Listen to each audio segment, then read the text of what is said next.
सरकार दो आलम नूर मुजस्सम सल्लल्लाहु ताला अलैहि वसल्लम एक रोज तशरीफ लाए और आपके चेहरा अक़दस पर खुशी महसूस हो रही थी।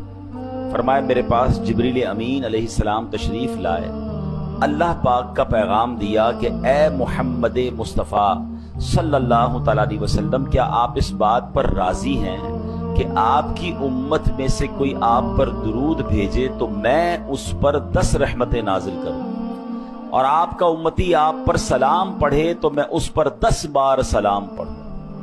अच्छा, अब यहाँ एक खूबसूरत बात यह पता चल रही है कि एक तो इस हदीस से हमें यार कैसा है कि दुरूद कौन पढ़ेगा, जरा जवाब दीजिए। हम पढ़ेंगे। रहमतें किस पर नाजिल होंगी? हम पर नाजिल होंगी। हम अगर सलाम पढ़ेंगे तो सलामती किस पर नाजिल होगी? हम पर। और खुश कौन हो रहा है? नबी पाक राजी हो रहा है। ये जरा समझिएगा, है किसी अपने को तोहफा मिले, किसी अपने को इनाम मिले तो खुशी होती है ना। तो नबी पाक अपनी उम्मत से कितना अटैच्ड हैं और कितना मोहब्बत फरमाते हैं कि खुशी मिल रही है कि मेरी उम्मत मुझ पर दुरूद पड़ेगी तो उन पर रहमतें नाजिल हो जाएंगी। तो ये पता चलना चाहिए कि सरकार दो आलम अलैहिस्सलातु वस्सलाम हमारी नेकियों से, हमारी अच्छी बातों से भी राजी होते हैं कि मेरी उम्मत अच्छे गुनाहों से महफूज भी रखना है। आइए मिलकर मोहब्बत के साथ दुरूद पाक पढ़ लें। सल्लू अला जज़ाउ मन यफ़अलु ज़ालिका मिनकुम इल्ला खिज़युन फिल हयातिद दुनिया। वह मेरे प्यारे इस्लामी भाइयों, इस आयत में जो हमें मैसेज दिया जा रहा है ना, वो बड़ा कमाल का मैसेज है। बेसिकली शान नुज़ूल तो यहूदियों के लिए था कि इनसे अल्लाह करीम ने 3 बातों का तौरात में वादा लिया था। एक दूसरे को आपस में कत्ल नहीं करोगे, एक दूसरे को जिला वतन नहीं करोगे, यानी घरों से नहीं निकालोगे, तुम में से कोई शख्स कैद हो जाए या गुलाम बना लिया जाए तो उसे खरीद कर आजाद नहीं करोगे। लेकिन उन्होंने क्या किया, 3 वादों में से 1-2 बातें मानना शुरू कर दी और एक अपनी मर्जी से कत्ल वारतगिरी करने लगे।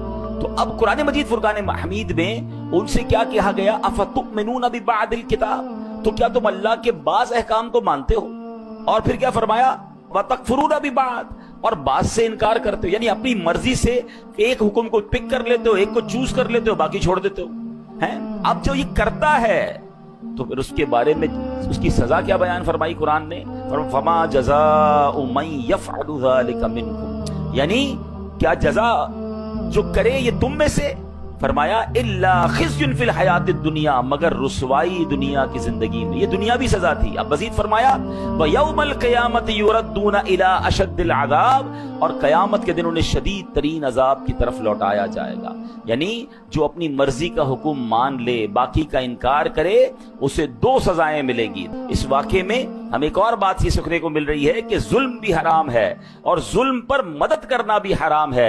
ये औस और खजरज और ये उस जमाने के जो कबीले थे जो आपस में लड़ते थे और जालिमों की मदद करते थे, उन पर ये आयत जो नाजिल हुई, इससे हमें क्या मैसेज मिला कि हमारे यहाँ भी हमें जुल्म की तरफदारी नहीं करनी है, जुल्म करना भी नहीं है और जालिमों का साथ भी नहीं देना है। अब हमारे यहाँ किस अंदाज से तरफदारी हो रही होती है, अब जरा मैं कुछ मिसालों के जरिए समझाता हूँ कि हमारे यहाँ कुछ लोग जान रहे होते हैं, मेरा चाचा है, मेरा ताया है, छोटा भाई है या बड़ा भाई है, रिश्तेदार है, पता है गलत कर रहा है, मगर चूंकि अपना है अब उसकी तरफदारी कर रहे होंगे। ठीक है, अगर खुदा ना खास्ता हमारे बोलने के सबब लड़ाई झगड़े हो सकते हैं, खानदान के हालात बिगड़ सकते हैं, तो हमें खामोशी इख्तियार करनी चाहिए, लेकिन झूठ और उसकी तरफदारी नहीं करनी चाहिए कि यार मेरा गिराई है तो मेरे मोहल्ले का है तो हमारे कबीले का है, अगर उसका झगड़ा हो गया है या वो किसी के साथ ज्यादती कर रहा है और आपको बिठा रहा है साथ कि भाई आप बताओ मैं गलत हूं कि सही हूं, भाई 2 चीजें, या तो आपको लगता है मैं गलत कहूंगा तो लड़ाई और बढ़ जाएगी, ये मुझसे भी लड़ेगा, तो आप खामोश हो जाएं, मगर ये ना कहे कि हाँ तुम सही हो, भाई ये मेरा रिश्तेदार बिल्कुल ठीक कह रहा है। आपको फैसला इंसाफ का करना है, आपको तरफदारी जालिम की नहीं करनी है, क्योंकि यही वो गलती है कि कुछ कुरान के अहकाम को मान रहे हैं और कुछ जनाब छोड़ रहे हैं। आगे सुनिए, अब पार्टनर होते हैं, 2 मिलकर काम कर रहे हैं, हमें पता है यार ये पार्टनर है मेरा, मगर ये सामने वाले ग्राहक से बात ठीक नहीं कर रहा है, ये झूठ बोल रहा है, ये झूठ बोल के सौदा बेच रहा है और इसने अभी सूद पे पैसे लिए हैं, या फला गलत काम किया है। हम कहते हैं यार अब इसकी गलत इसको कहेंगे तो कंपनी बैठ जाएगी, बेचता तो माल बड़ा अच्छा है, झूठ बोल के बेच तो आता है, सौदा सबसे अच्छा बेचता है जनाब, कारोबार इसको समझ बड़ी है, कुछ भी करके आइटम बेच के आ जाता है। अगर मैं उसका पार्टनर हूं और मैं खामोश हूं और मैं बल्कि तरफदारी कर रहा हूं, तो फिर आप सोचें कि हम क्या कर रहे हैं। ہاں ہمیں ایسے یا تو پارٹنر رکھنے نہیں چاہیے جو حرام کما رہے ہیں، کیونکہ قیامت کے دن ہم اگر اس کے پارٹنر ہیں تو اس کے حرام کاموں کا جواب بھی دینا پڑ جائے گا نا. بہت سارے شیئر کمپنی کے کاروبار کو جو علماء منع کرتے ہیں، اس کی ایک بڑی وجہ علماء یہ بیان کرتے ہیں کہ آپ جناب اس کمپنی میں ایک طرح سے پارٹنر بن جاتے ہیں. آپ کو کیا پتا اس کمپنی میں کیا کیا حرام ہو رہا ہے، اس کی بڑی تفصیل ہے. میں نہیں کہہ رہا سارا کام غلط یا سارا کام صحیح. آپ کسی صحیح عالم دین مفتی کے ساتھ بیٹھے تو صحیح. پارٹنر بننا آسان نہیں ہے کسی کا. اب اگر آپ کسی بھی چیز کے پارٹنر ہیں تو اس کے اچھے کے بھی پارٹنر ہیں، اس کے برے کے بھی پارٹنر بن. مظلوم کے ساتھ برا ہو جائے اور کسی ظالم کا فائدہ ہو جائے تو پھر دنیا اور آخرت کے شدید عذاب کے لیے تیار رہیے. ایک بات یاد رکھیے کہ آپ کی لکھت سے، آپ کے کالم سے، آپ کی صحافت کی آواز سے، یا اگر آپ وکیل ہیں تو آپ کیس لیتے وقت بھی یہ دیکھیں، وکیلوں کو پتا ہوتا ہے کہ میں جس کا کیس لے رہا ہوں یہ ظالم ہے یا مظلوم ہے.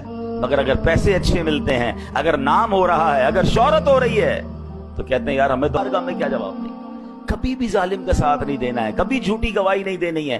دو باتیں ہیں. شریعت کہتی ہے اگر آپ ظلم کے خلاف آواز نہیں اٹھا سکتے تو کم از کم ساتھ تو نہ دینا ہے، آپ خاموش ہو کے سائڈ پہ ہو جائیں.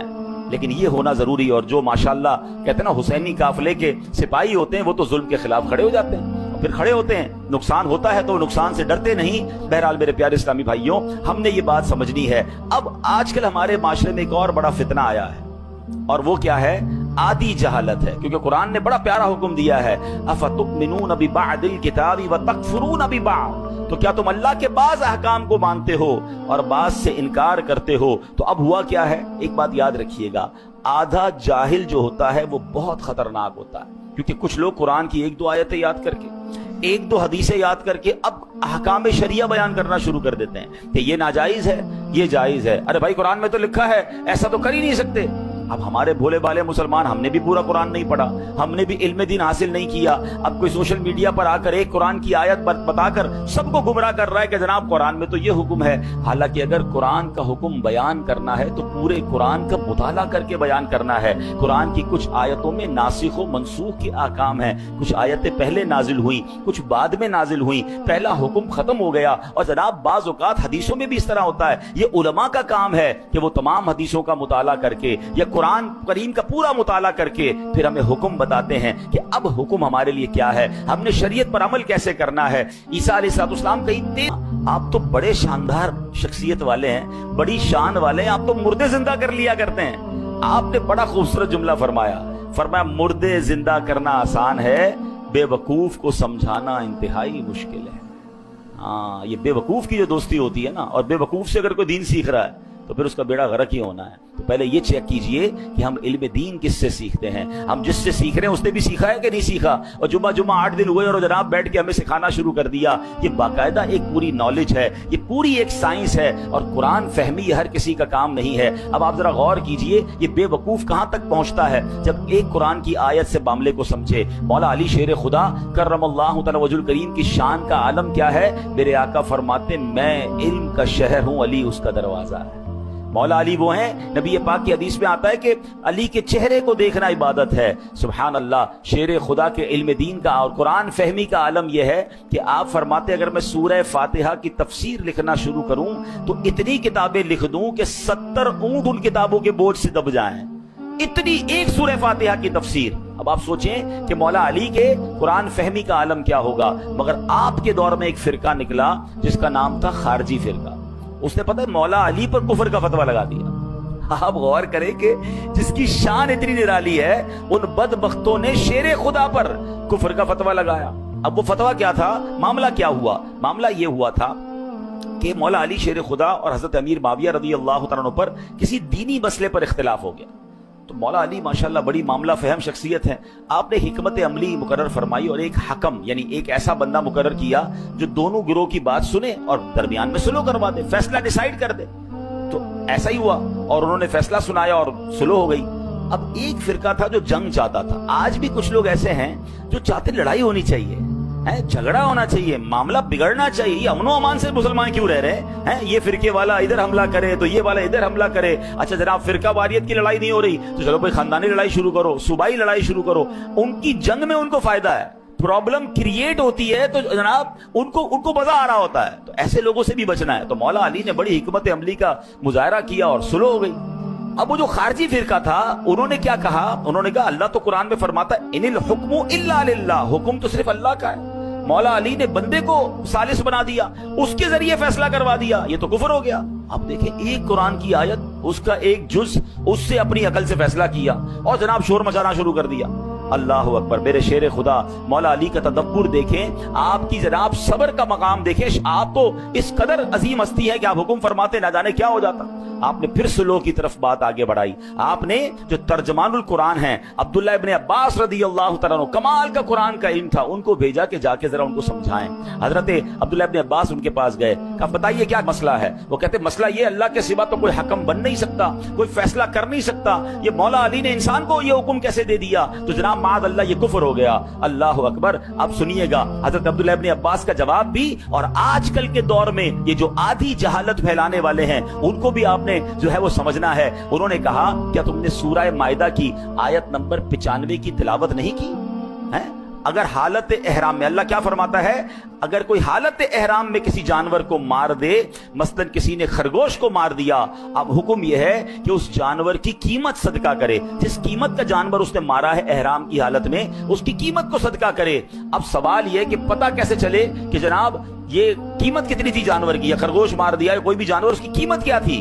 अल्लाह कुरान में हुक्म फरमाता है यहकुमु बिही ज़वा अदलिम मिनकुम, तुम में से 2 मोतबर आदमी इसमें फैसला कर लें। अल्लाह अकबर। अब्दुल्लाह इब्ने अब्बास कहते हैं चंद रुपयों में खरगोश आ जाता है, इसकी कीमत डिसाइड करने के लिए, ताकि आपस में प्रॉब्लम ना हो, 2 बंदे बैठ के फैसला कर लें। अल्लाह अकबर। फरमाया बताओ जानवर की कीमत ज्यादा या इंसानों की कीमत ज्यादा। शेर खुदा ने सहाबाए किराम के दरमियान कोई डिस्टर्बेंस ना हो जाए, कोई लड़ाई ना हो जाए, इंसानी जान जाया ना हो जाए, उसके लिए किसी को हकम बनाया कि जनाब फैसला करा दिया जाए। तो इसमें क्या हरज है जब खरगोश की कीमत मालूम करने के लिए कुरान कह रहा है कि जनाब 2 बंदे बैठकर फैसला कर लें कि कीमत क्या है। तो पता ये चला एक आयत तो पढ़ी थी, पूरा कुरान नहीं पढ़ा था, हालांकि आगे कुरान में उसकी डेफिनेशन मौजूद है। और यही आज के दौर का प्रॉब्लम है, और यहां हमारी भी एक कमजोरी है कि हम जनाब हर किसी की बात सुनने के आदी बन गए, और जब सुनते हैं तो कंफ्यूज हो जाते हैं। माद अल्लाह, अब तो लोग गैर मुस्लिमों को सुनने लग गए, जब सुनते हैं तो कहते हैं यार ये इस्लाम की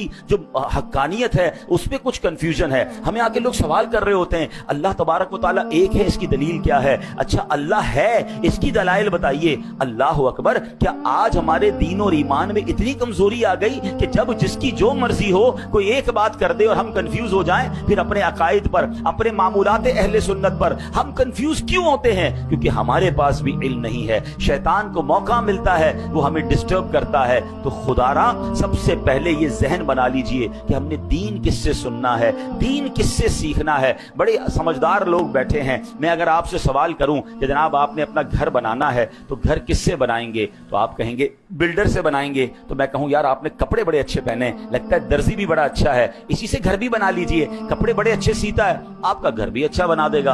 आप कहेंगे जनाब दर्जी का काम तो कपड़े सीना है। मौलाना साहब आपकी लगता है तबीयत ठीक नहीं है, दर्जी कपड़े सीता है, बिल्डर जो है वो घर बनाता है। अच्छा जनाब, फिर उसके बाद आपको जनाब डॉक्टर की जरूरत पड़ी, तबीयत खराब हुई, तो अब मैं आपको कहूं कि आप ऐसा कीजिए कि आप चप्पल बड़े अच्छे सिलवा के लाए थे, उसी बंदे से आप अपनी दवाई भी ले लीजिए। आप कहेंगे लगता है आज आपने दवाई नहीं पी है, कि जनाब चप्पल सीने वाला जो है वो हमें दवाई कैसे देगा। तो कमाल है कि दुनिया की हर फील्ड में आप अपने लिए उस फील्ड का एक्सपर्ट तलाश करते हैं। मोची से जूते सिलवाते हैं, दर्जी से कपड़े सिलवाते हैं, डॉक्टर से दवाई लेते हैं, बिल्डर से घर बनाते हैं, इनको आपस में मिक्स एंड मैच नहीं करते। तो अब बताइए ना दीन किससे सीखना चाहिए है, शरीयत किससे मालूम करनी चाहिए? क्या हर उस शख्स को यह हक हासिल है? मेरा दीन इतना मजलूम है। अच्छा अब एक और फिनोमेना लोग लेकर आए कि जनाब इंटरनेट पर तो सारी चीजें मौजूद हैं, अब तो एआई का जमाना है, सवाल कीजिए जवाब मिल जाता है। कुरान पाक पढ़ने की और जनाब उसकी इतनी बड़ी बड़ी तफसीरें पढ़ने की जरूरत क्या है? और जनाब पढ़ना भी है तो किसी आलिम की जरूरत क्या है,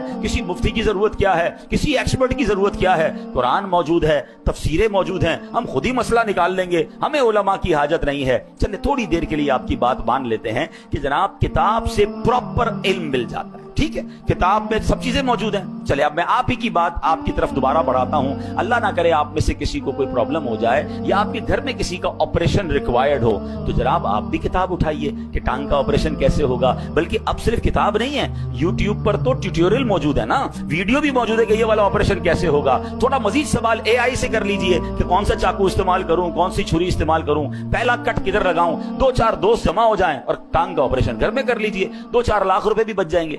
آپ کہیں گے یار کیا ہو گیا آپ کو, بھائی جان کا معاملہ ہے, کسی ایکسپرٹ سے کروانا پڑے گا. کتابوں میں ضرور لکھا ہے لیکن ٹانگ ضائع ہو جائے گی. دل کا آپریشن ہم نہیں کر سکتے, حالانکہ اس کا پورا طریقہ انٹرنیٹ پر موجود ہے. آپ کہیں نہیں, اس کے لیے برسوں کا ایکسپرٹ چاہیے. بلکہ آپریشن تو اس سے کروائیں گے جس کا آپریشن کرنے کا تجربہ بھی ہو اور اس کا آپریشن کامیاب بھی ہوتا ہو. 4 دوستوں سے بھی پوچھیں گے, 3 رائے لیں گے. ایک رائے پر بھی لوگ آپریشن نہیں کراتے. کرنا بھی یہ چاہیے کہ 3 طرف سے رائے لے کر پھر آپریشن کی طرف جانا چاہیے. آپ کہیں گے جان کا معاملہ ہے, جسم کا معاملہ ہے, باڈی خراب ہو سکتی ہے. سبحان اللہ, آپ نے میرا ہی جواب دے دیا حضرت. اب میرا ثواب سن لیجئے. مجھے ایک بات بتا دیجئے, کسی کی ٹانگ زیادہ قیمتی ہے یا اس کا ایمان زیادہ قیمتی ہے؟ میرے ایمان پر جس کی جو مرضی آئے چھری کانٹے لے کر آ جائے کہ میں تمہارا ایمان کا معاملہ ٹھیک کرتا ہوں, تمہارا دین میں تمہیں سمجھاتا ہوں, آپ پڑھ لیں نا, آپ بھی خود ہی قرآن سے اور تفسیر سے پڑھ لیں. آپ کہیں گے نہیں جناب, باقی دنیا کے معاملات میں جب ایکسپرٹ ریکوائرڈ ہے تو مجھے قرآن کے علم کے لیے بھی فہم القرآن والا مفتی اور عالم ریکوائرڈ ہے. برسوں جس نے پڑھا ہو, جس کی جناب تفسیر پر نظر ہو, جس کی عقائد مضبوط ہوں. ارے وہ خود اگر سچا نہیں ہے تو مجھے کیا دین سکھائے گا. تو اے میرے پیارے اسلامی بھائیوں, اے بھولے بھالے مسلمانوں, خدا را اپنی زندگی کا یہ آپ ذہن بنائیے کہ سب سے قیمتی سرمایہ تو ایمان ہے. اور ایمان کے معاملات میں, دین کے معاملات میں میں نے کسی ایکسپرٹ سے, کسی صحیح العقیدہ مفتی سے اور عالم دین سے انشاءاللہ دین پڑھنا بھی ہے, سیکھنا بھی ہے اور آدھی جہالت سے بچنا ہے. جب آپ قرآن پورا پڑھتے ہیں, کبھی بھی کوئی ایک آیت سن کر, ایک حدیث سن کر کنفیوز نہ ہو جایا کریں. کسی عالم دین سے رابطہ کریں, وہ آپ کو بتائے گا کہ یہ آیت کے بعد یہ بھی تو آیت موجود ہے, یہ حدیث کے بعد یہ بھی تو حدیث موجود ہے. اور وہ ان دونوں کو سامنے رکھ کے جب آپ کو جواب دیں گے تو آپ کا ایمان تازہ ہو جائے گا. اللہ کریم ہمیں شریعت کے احکام کو صحیح طریقے سے عمل کرنے کی توفیق عطا فرمائے. اب یہاں پر میں چلیں ایک آیت اس لیے بتا دیتا ہوں کہ اس میں ہمارا انشاءاللہ آج کا ایک موضوع بھی ہے, وہ بھی کور ہو جائے گا. کہ اب جناب قرآن کی ایک آیت بیان کرنے والے کرتے بھی ہیں, ترجمہ کیا ہے, تم فرماؤ میں ظاہراً تمہاری طرح ایک بشر ہوں. اللہ نے اپنے حبیب کو کیا فرمایا کہ لوگوں سے کہہ دو میں تو تمہاری طرح کا ایک بندہ ہوں. اب کچھ جاہلوں نے, وہ آدھے جاہل ہے نا, کہ دیکھو نبی پاک خود کہہ رہے ہیں وہ ہماری طرح کے آدمی ہیں, اور تم کہتے ہو جناب وہ نور ہیں اور وہ جناب بہت عظیم ہستی ہے, خود فرما رہے میں تمہاری طرح کا ہوں. تو قرآن ادھورا پڑا, ایک آیت پڑھی. اب اگلی آیت سن لو. اللہ قرآن میں فرماتا ہے قد جاءکم من اللہ نور, بے شک تمہارے پاس اللہ کی طرف سے ایک نور آ گیا ہے. سبحان, پتہ کیا چلا, یقیناً میرے آقا بشر بن کر دنیا میں آئے ہیں, بلکہ یہ ہمارے جیسے بشر نہیں, اللہ پاک کا نور ہے جسے رب کریم نے دنیا میں بشر بنا کر بھیجا ہے. تو بات اگر پوری قرآن سے سمجھی جائے تو سمجھ آتی ہے. اب ان لوگوں کو کون سمجھائے کہ جو کہتے ہیں نبی پاک ہماری طرح کے ہیں. ارے جناب میں تو ہاتھ اٹھا کر کوئی چیز نہیں اٹھا سکتا, اور میرے آقا وہ ہیں جو اشارہ فرمائیں تو چاند 2 ٹکڑے ہو جاتا ہے. ہماری گھڑی ہمارے قابو میں نہیں آتی ہے, اور میرے آقا دعا کریں, مولا علی کہیں کہ حضور نماز عصر چلی گئی ہے, اور میرے آقا دعا فرمائیں تو سورج کو واپس پلٹا دیں. تو ایسے کون کہہ سکتا ہے کہ ہمارے جیسے ہیں؟ اللہ اکبر. نبی پاک تو وہ ہیں جو وجہ تخلیق کائنات ہیں. He is the reason of the all creation. میں اور آپ تو دنیا میں آ گئے ہیں, مگر بتاؤ تو صحیح دنیا بنی کس کے لیے ہے؟ خود رب فرماتا ہے لولا کلما خلقت الافلاق, اے محبوب میں تمہیں نہ بناتا تو یہ دنیا ہی نہ بناتا, یہ کائنات ہی نہ بناتا. ارے جس کے لیے دنیا بنی ہے وہ میرے اور آپ کے جیسے کیسے ہو سکتے ہیں؟ اللہ پاک عمل کی توفیق عطا فرمائے.